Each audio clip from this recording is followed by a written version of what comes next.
is an apsara. An apsara means a beauty, a phenomenal beauty.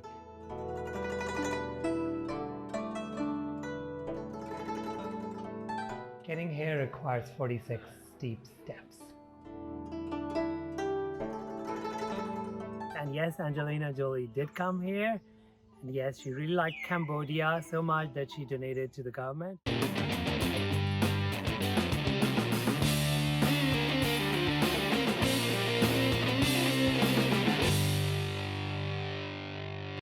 Welcome to Angkor Wat, the largest religious monument anywhere in the world. And I bet you don't know most of the things about this place.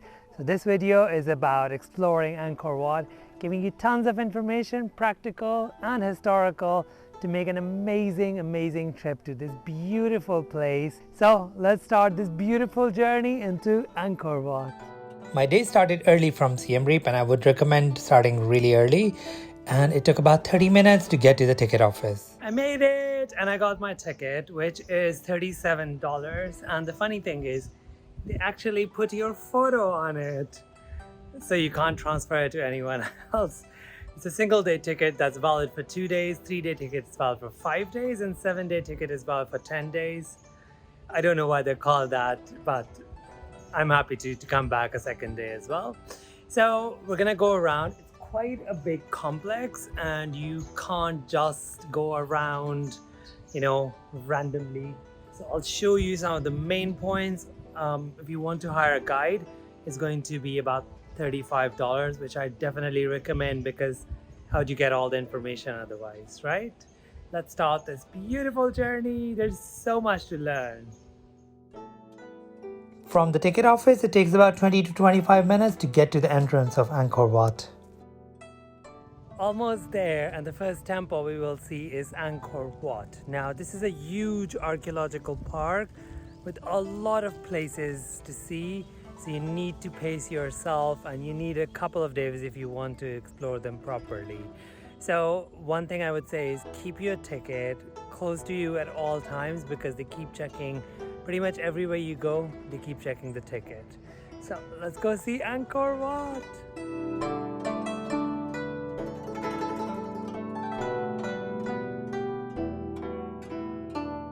So Angkor is a huge archaeological complex. It's not just a simple temple. There are more than 60 temples here, and Angkor Thom, which was the capital, used to be the biggest city at one point in 12th century. It was even bigger than what London is today. So, with that in mind, you need to plan your trip properly. Do bring some comfortable shoes. Get some water, wear loose baggy clothes, because honestly it's hot and humid here pretty much all the time, and there's food you can have around. You need to get your ticket before coming here, and you make sure you bring plenty of sunscreen, because you will need it.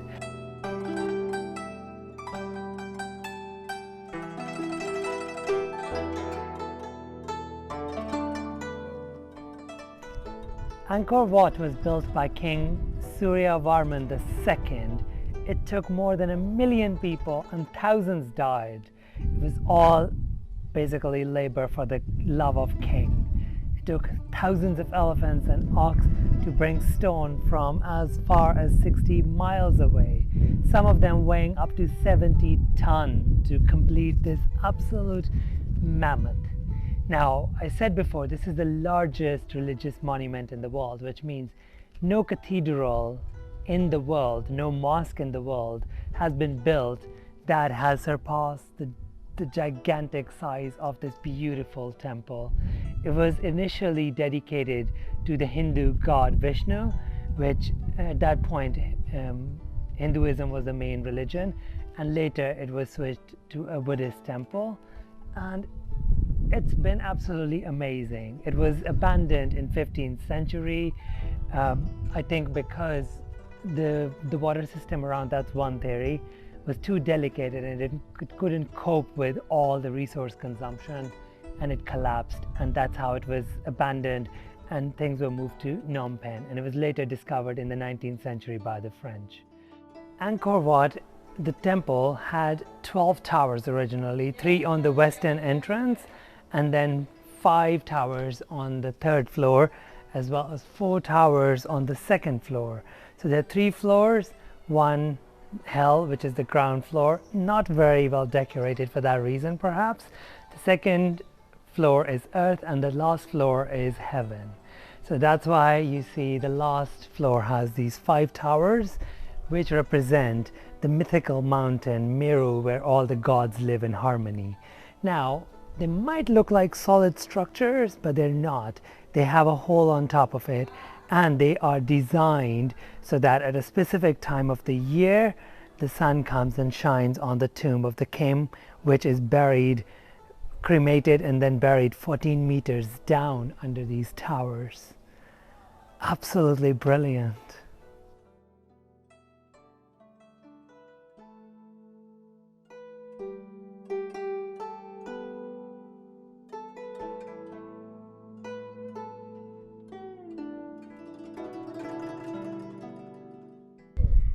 In order to bring the stones from quite far away, they had an ingenious technique. They were not just using the logs to roll them over. Look at these 4 holes. So what they would do is they would make these holes and then they would insert wood in it and then put water. The wood would expand and it would take hold, and then the elephants would drag these stones all the way from there. It would take up to 3 days to bring these bad boys.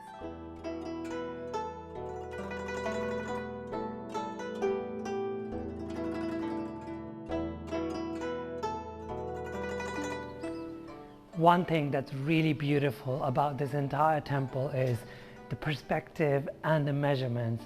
They are so precise that they match our own laser guided systems, which is absolutely incredible considering this was built in the 11th century.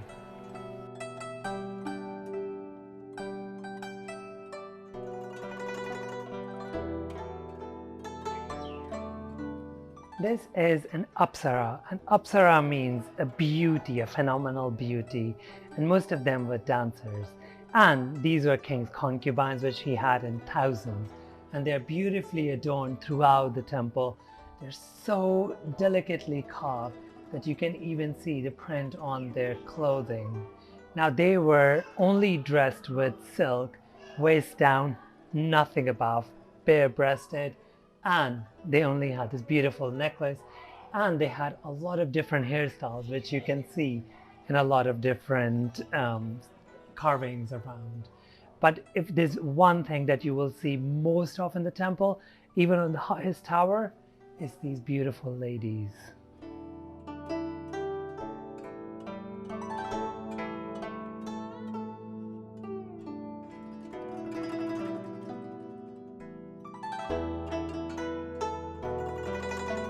I am on the 3rd floor now, which is represented heaven, and it was reserved for the royal family, king and his wives.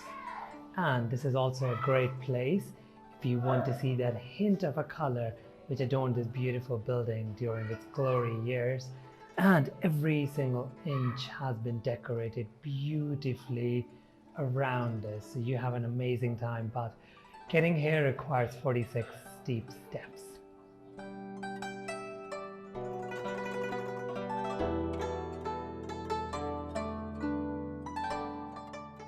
Angkor Wat is still a place of worship, so make sure you don't talk loud.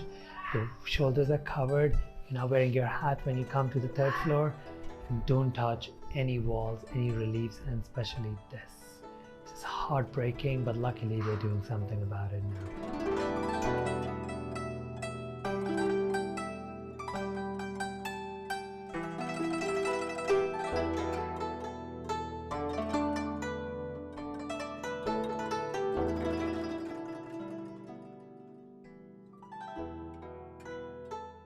The relief work in Angkor Wat is absolutely beautiful, detailed, and if you look at the wall behind me, this is one of the 8 reliefs that you will see at this beautiful temple. On the other side, I got to see the one chapter of the story from Ramayana, and this behind me is the relief where 21 Hindu gods are fighting the demon king. And this is Shiva right behind me, to which the temple was originally dedicated. You could spend hours just looking at and tracing the details through these incredibly beautiful but intricately carved reliefs. I am seriously in love with this place.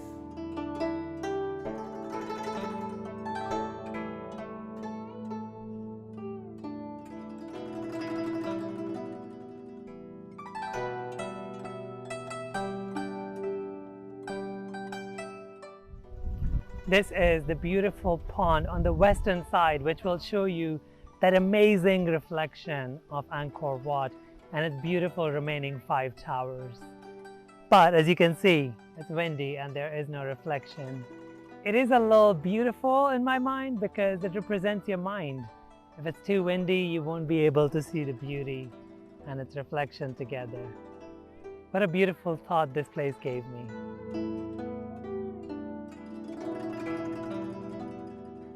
So there are monks who still live here. Be respectful when you're taking photos. Do ask them first. And if you're a woman, don't get too close to them. And if you're a man, you're still not allowed to touch them. Be respectful. Do you know how important Angkor Wat is to Cambodia? Just enough that it's placed in the middle of their flag. If you look at that building in the middle of Cambodian flag, that's Angkor Wat for you. So we're gonna move on to the next temple, and we're not abandoning Angkor Wat yet because we have a beautiful sunset to see here. So let's continue on to the next temple. Don't forget to subscribe if you want to see some more exciting travel destinations. So about 20 minutes on the tuk-tuk and I am here at the second temple. This is called Prohm, and this is the same temple they use in the Tomb Raider movies. And yes, Angelina Jolie did come here. And yes, she really liked Cambodia so much that she donated to the government, and she actually has Cambodian nationality. So this is really nice because it's different from Angkor Wat, and you can see that tree coming out of it. Let's go check out because you can actually see the roots inside, and the older name of this place is Raja Vihara. Let's go.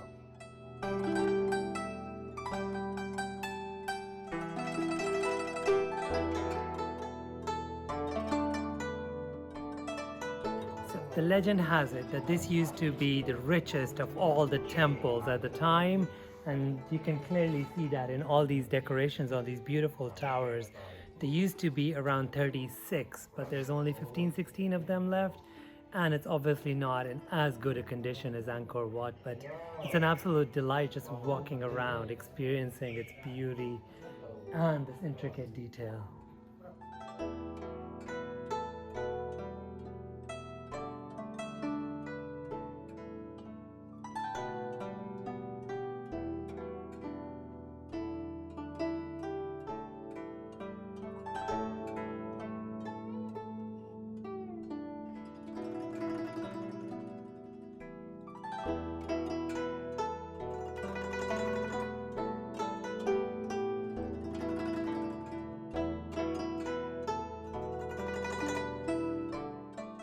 For today is the last temple, and this is Bayon behind me.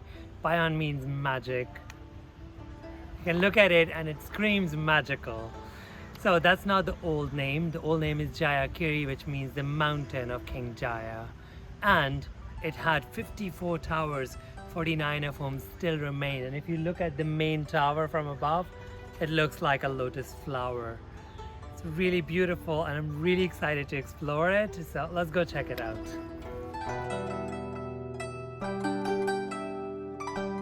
If it was up to me, I would just call it the Temple of Faces. See how many you can count. I just couldn't count, there are so many. So it's time to see that magical Angkor sunset. I sat outside its pond and saw that most beautiful sunset. But not only that, I also got to see the sunrise next morning.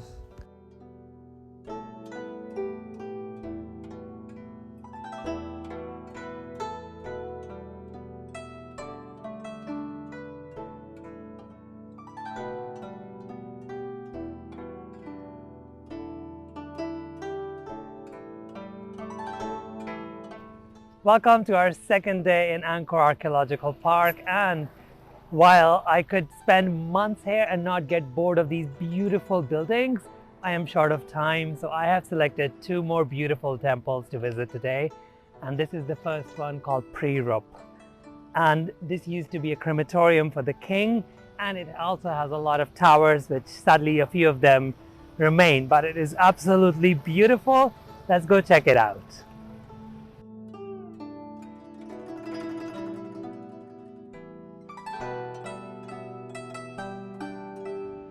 Throughout the Khmer kingdom, there were 38 different kings who erected the temples not just for themselves but also for their relatives, like the Prohm Temple, or the Tomb Raider Temple, was erected in honor of the mother of the king.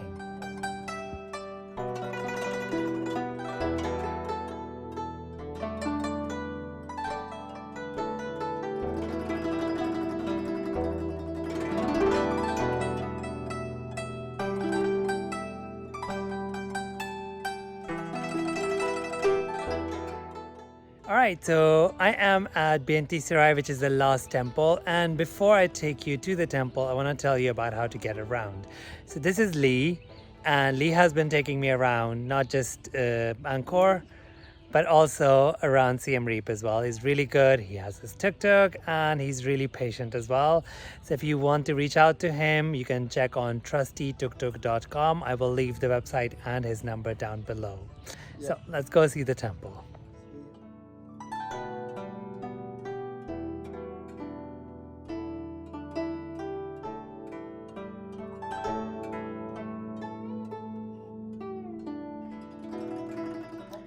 Banteay is a little far from other temples, but honestly, it's definitely worth a visit. You can look how beautiful and how delicately carved the whole place is. And the best thing for me is there are statues that are still around, and it is incredibly detailed. And I mean, the carvings are just so beautiful. It's absolutely worth it. So the older name of this place is Farapura, and it used to be a temple for Hindu god Shiva.